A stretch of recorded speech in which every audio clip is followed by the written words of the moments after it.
Pembahasan selanjutnya adalah terkait submodul piutang usaha, di mana submodul ini digunakan untuk melihat rincian saldo piutang per masing-masing pelanggan. Dan selain itu di submodul piutang usaha ini kita juga bisa langsung melakukan penghapusan atau write off atas piutang usaha yang kita anggap atau perusahaan anggap tidak dapat ditagih kembali.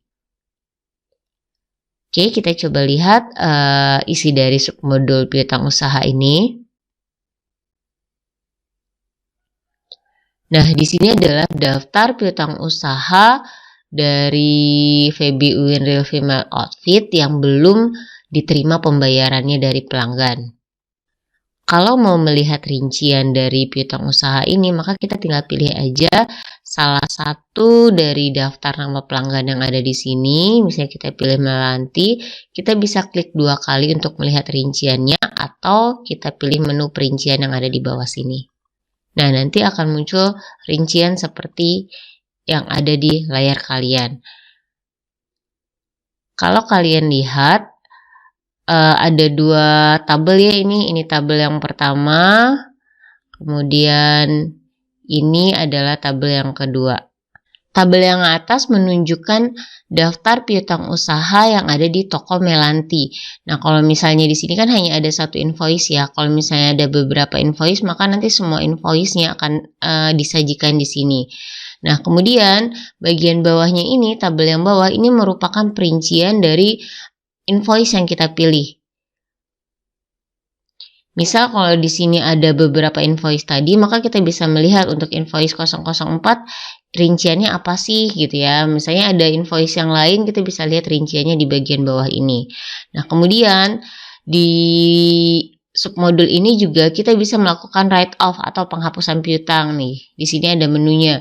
Jadi write off ini gunanya adalah kalau misalnya ada piutang usaha yang kita anggap sudah berumur misalnya lebih dari 90 hari dan kemungkinan untuk ditagihnya adalah sangat kecil atau bahkan tidak mungkin tertagih karena customer kita mengalami pilot atau bangkrut, maka kita bisa melakukan proses write off atau penghapusan piutang itu di sini dengan mengklik ini.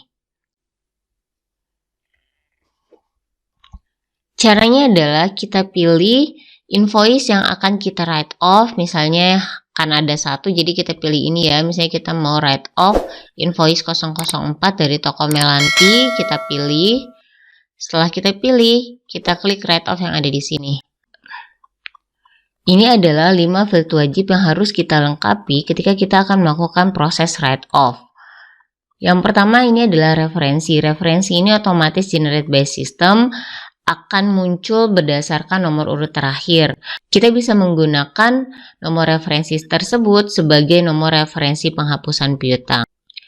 Field yang kedua adalah tanggal. Kita mengisi tanggal ini sesuai dengan tanggal penghapusan piutang usaha yang kita lakukan. Field yang ketiga adalah nilai. Di nilai ini kita input nominal piutang usaha yang akan kita hapus. Biasanya otomatis muncul ya berdasarkan invoice yang kita pilih. Field yang keempat, kita akan menentukan akun piutang usaha, kita pilih dari daftar nomor rekening yang telah kita buat sebelumnya.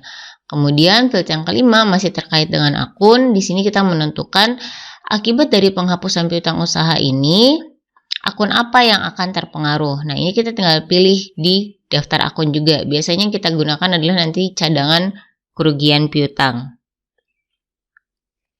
Oke, kita coba masuk ke dalam case-nya ya. Misalnya kita akan melakukan penghapusan terhadap piutang ke toko Melanti ini. Oke, nomor referensinya kita biarkan, kemudian tanggal penghapusannya kita lakukan di bulan April, yaitu di akhir bulan tanggal 29 April.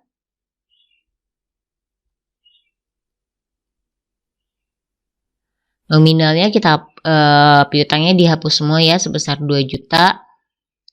Akun piutangnya tetap ya piutang dagang, tidak usah kita ubah. Kemudian untuk penghapusan piutangnya kita cari akun cadangan kerugian piutang.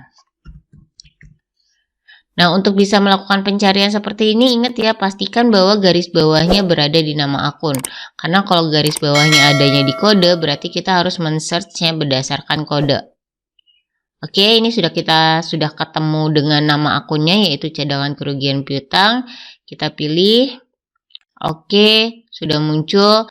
Maka semua field wajib untuk proses penghapusan piutang usaha telah kita lengkapi, maka kita bisa klik rekam. Oke, sudah hilang di sini.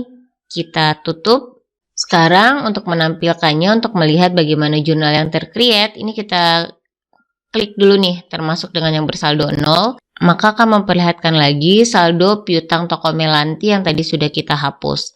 Nah, kita lihat awalnya sebesar 2 juta, terus kita lakukan write off sehingga berkurang sebesar 2 juta. Kita bisa klik di item ini untuk melihat jurnal yang tercreate. Nah, cadangan kerugian piutang di debit dan piutang dagangnya berkurang di kredit sebesar 2 juta. Atau kita juga bisa melihat di menu laporan ya, di bagian daftar jurnal umum. Nanti kita bisa lihat juga jurnal yang tercreate dari transaksi write off yang telah kita lakukan. Kita coba lihat aja langsung ke laporannya. Kita tutup dulu di sini, kemudian kita pilih menu laporan, buku besar, daftar jurnal semua transaksi. Oke, kita lihat transaksi tanggal 29. Ini sudah ada jurnal write off yang tadi telah kita input. Piutang dagang ada di kredit dan cadangan kerugian piutang ada di debit.